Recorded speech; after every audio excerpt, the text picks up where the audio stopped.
पंजाब के मुख्यमंत्री भगवंत मान ने प्रदेश के लोगों को एक बड़ी राहत दी है। मुख्यमंत्री भगवंत मान ने जमीन जायदाद की रजिस्ट्रेशन के लिए एनओसी की शर्त खत्म करने का ऐलान कर दिया है।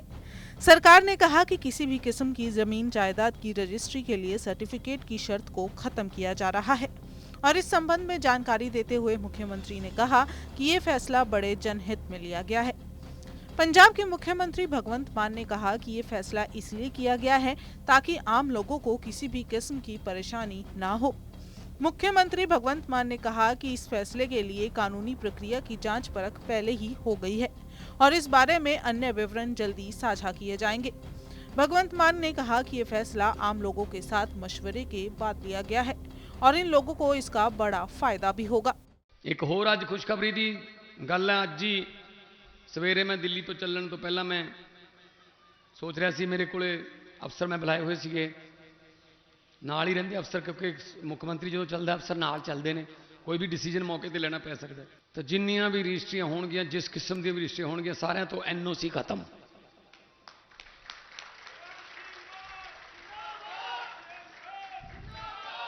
पर अगे तो कोई इलीगल कलोनी नहीं असीं बन देनी। हुण की करदे कलोनियां बनाउण वाले, कलोनी बना के थोनू बेच के आप भज जाते हैं, थोनू लीडरां दे बस पा जाते हैं भी दिओ धरना इत्थे सीवरेज पाओ जी, कलोनी इलीगल है।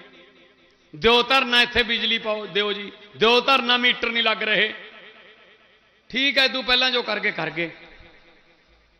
अज तो बाद इलीगल कलोनी नहीं असीं कट्टण देनी, पर जिहड़े पहला कलोनियां च प्लाट लै गए, गरीब लै गए, कोई पैसा, थोड़ा तो पैसा लग गया ना, तो असीं उस पैसे का मुल पाउण लगे हां।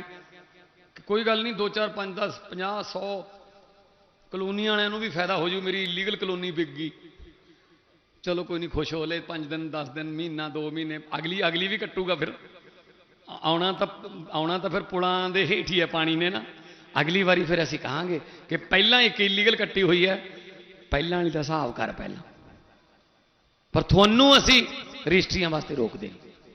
एनओसी की काफी बड़ी समस्या। आपको बताएं, इससे पहले भी एनओसी हटाने का फैसला हाईकोर्ट में जा चुका है। पंजाब सरकार ने 2019 में बिना एनओसी सूबे में अवैध कॉलोनियों की सील डीड की अनुमति संबंधी अधिसूचना जारी की थी। इसमें पंजाब और हरियाणा हाई कोर्ट में चुनौती दी गई थी और इस मामले में हाई कोर्ट ने टिप्पणी की थी कि अगर ऐसी अनुमति दी गई तो पंजाब अवैध कॉलोनियों से भर जाएगा। गौरतलब है कि पंजाब में 2014 और 2019 में तत्कालीन सरकारों ने अवैध कॉलोनियों में रजिस्ट्री के लिए वन टाइम सेटलमेंट स्कीम लागू की थी। हालांकि इस स्कीम के तहत भी एनओसी की अनिवार्यता समाप्त नहीं की गई, लेकिन अवैध कॉलोनियों के लोगों की ओर से सहयोग न देने पर 12 दिसंबर 2019 को रजिस्ट्री के लिए एनओसी की अनिवार्यता खत्म कर दी गई थी। पंजाब में इस समय 14,000 अवैध कॉलोनियां हैं, जिन्हें नियमित करने के उद्देश्य से एनओसी के बगैर रजिस्ट्री करने की प्रक्रिया लागू की गई थी। चलिए अब बताते हैं अभी फिलहाल रजिस्ट्री की प्रक्रिया क्या है। मौजूदा समय में संपत्ति की रजिस्ट्री के लिए विक्रेता और खरीदार डीड राइटर के पास संपत्ति के कागजात, जमीन का खसरा नंबर, सौदे की शर्तें, गवाहों की जानकारी, संबंधित क्षेत्र का कलेक्टर रेट, जमीन के खरीदार और विक्रेता की जानकारी सहित अन्य बिंदुओं को दर्ज करवाते हैं। दस्तावेजों की जांच के बाद प्रॉपर्टी डील के हिसाब से फीस तय की जाती है और इसके बाद फीस के अनुसार ही स्टैम्प पेपर ऑनलाइन खरीदे जाते हैं। फीस जमा करवाने के बाद पटवार खाने में तहसीलदार के पास जाने से पहले नंबरदार और सभी दस्तावेजों की तस्दीक की जाती है। तहसीलदार के सामने विक्रेता और खरीदार पहुंचते हैं। दोनों पक्ष की फोटो के बाद दस्तावेज पर साइन किया जाता है।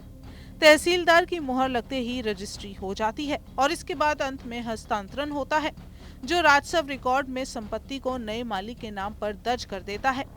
बीते 1 महीने से सरकार की वेबसाइट पर व्यवधान के चलते एनओसी लेने के लिए सैकड़ों लोग दफ्तरों के चक्कर लगा रहे थे। आपको बताएं कि आप सरकार ने ही रजिस्ट्रेशन से पहले एनओसी की शर्त लगाई थी और इस शर्त के कारण लोग अपनी संपत्ति के रजिस्ट्रेशन में काफी परेशानी का सामना कर रहे थे। इस कारण सरकार पर एनओसी की शर्त को वापस लेने का दबाव था। अंततः मुख्यमंत्री ने एनओसी की शर्त को वापस ले लिया है।